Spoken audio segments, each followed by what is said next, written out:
God of surprises, you call us from the narrowness of our traditions to new ways of being church.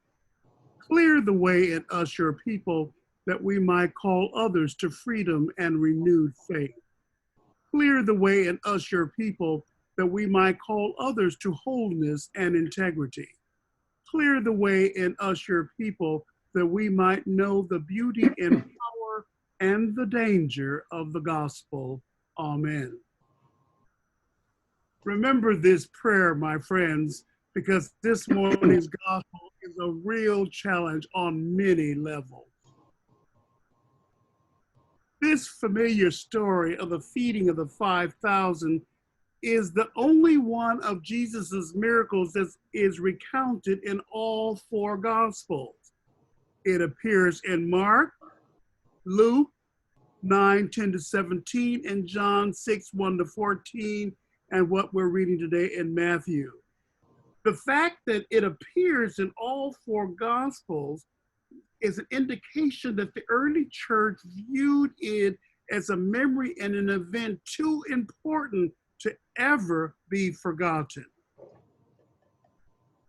So I'm going to title this sermon this morning, "You Want Me to Do What?" So let's look at the context this morning.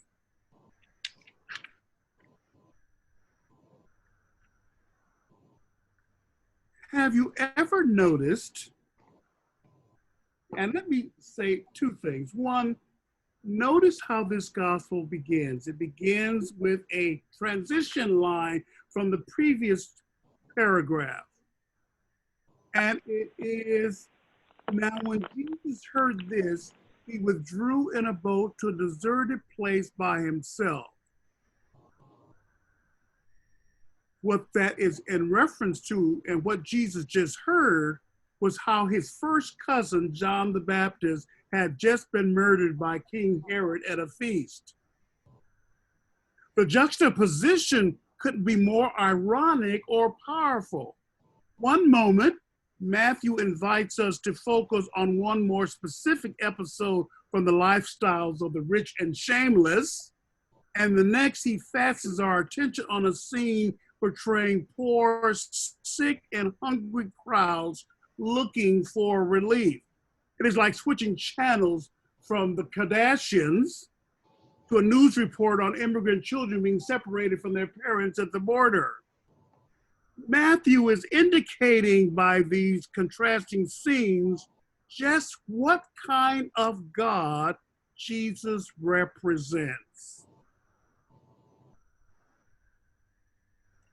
So that's the context of this morning's challenge. So let me begin with a question. Have you ever noticed that whatever food is present, Jesus is present? As often as he is praying, he is sharing food. Food nourishes, brings pleasure and comfort, fills us up sometimes and makes us too full, which is why I'm trying to diet. Without food, we are cranky, confused. Sometimes we might lose our way, become disoriented, lose balance. Food then is basic, necessary, and essential. Today's gospel tells another story of food, lots of food. There is so much food that they have some left over. In this story, it isn't a banquet like the wedding feast at Cana in John's gospel, but food to tide one over, food for a journey, simple food, bread and fish. The people on the hillside were not friends and family gathered for an occasion, so much as people who wandered away from home seeking Jesus.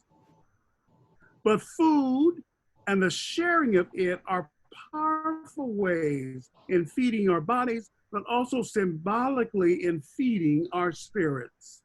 The offering and sharing is at the heart of hospitality. We feel nourished in more ways than one if and when we eat in the company of others. There are three contexts that help to understand the significance of Jesus's action involving abundant food this morning. The first, and this is a larger one, the world of first century Roman Empire was marked by significant inequalities concerning food access.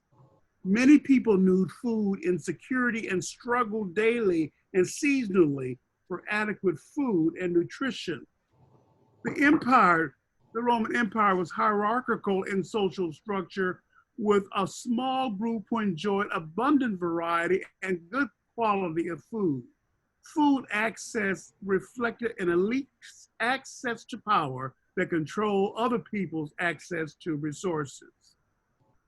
Lack of food was one of the ways people experienced the injustice of this disparity of power. It is also one of the reasons we see so many sick people in the gospel, so many opportunities for Jesus to heal the sick and the crippled.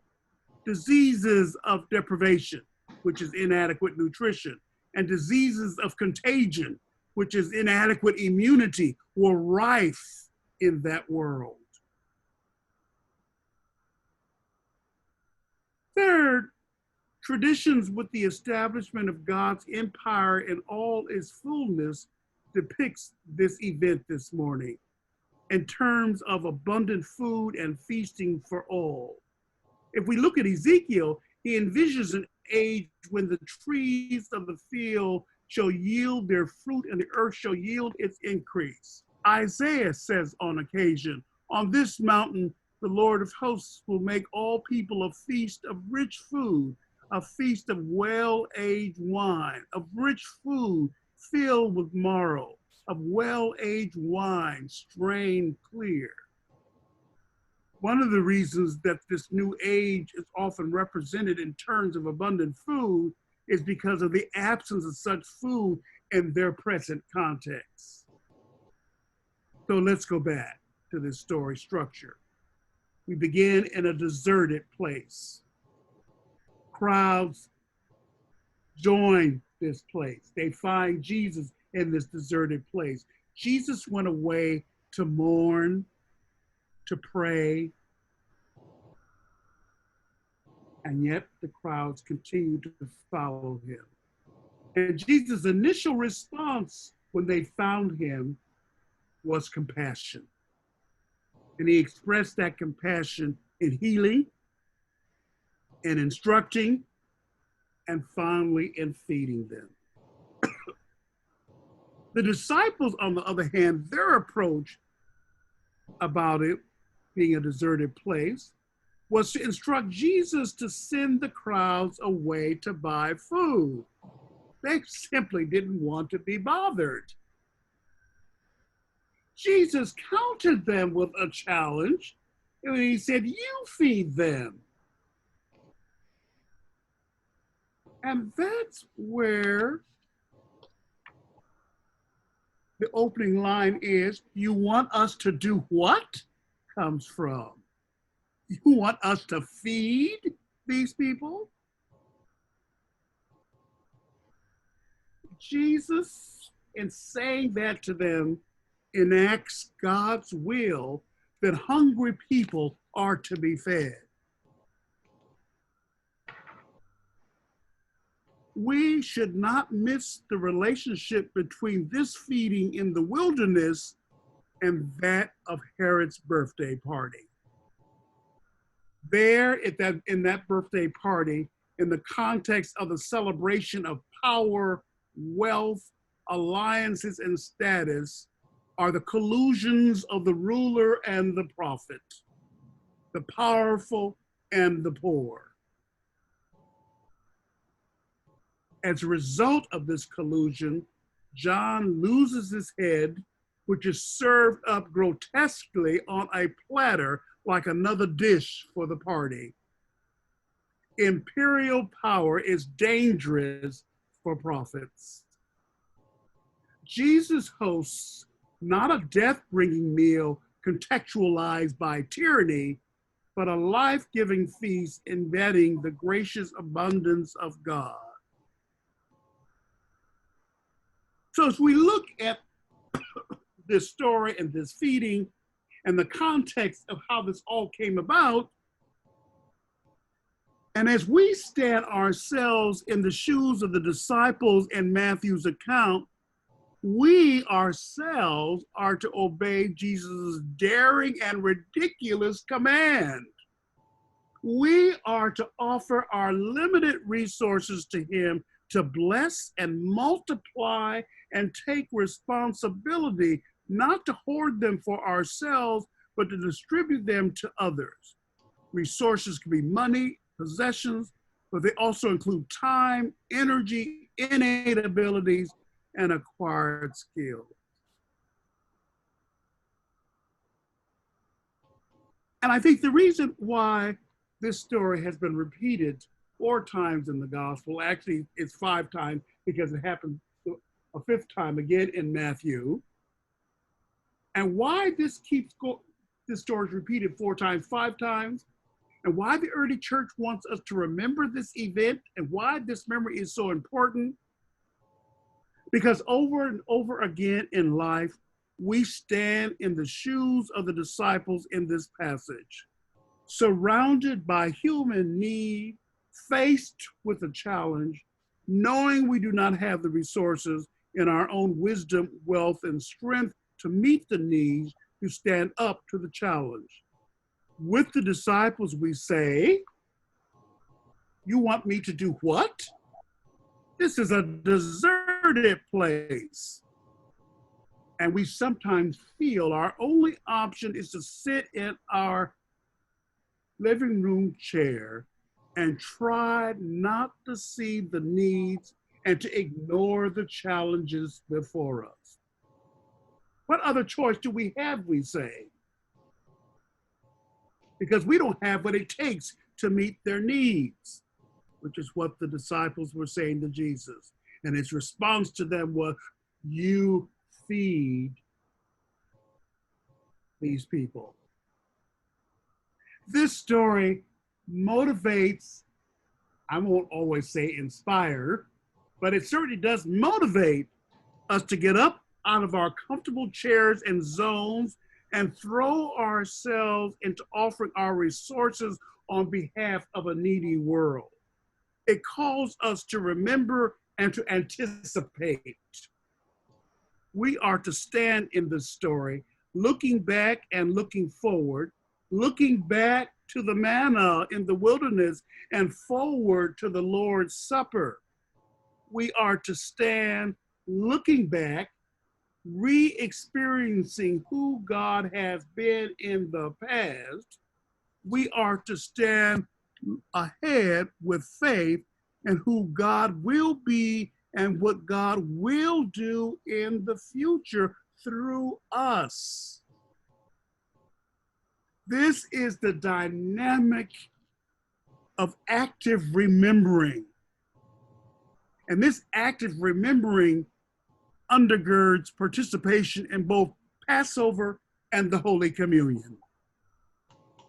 We are motivated to share our limited resources as we stand in the shoes of the skeptical disciples on the brink of a miracle.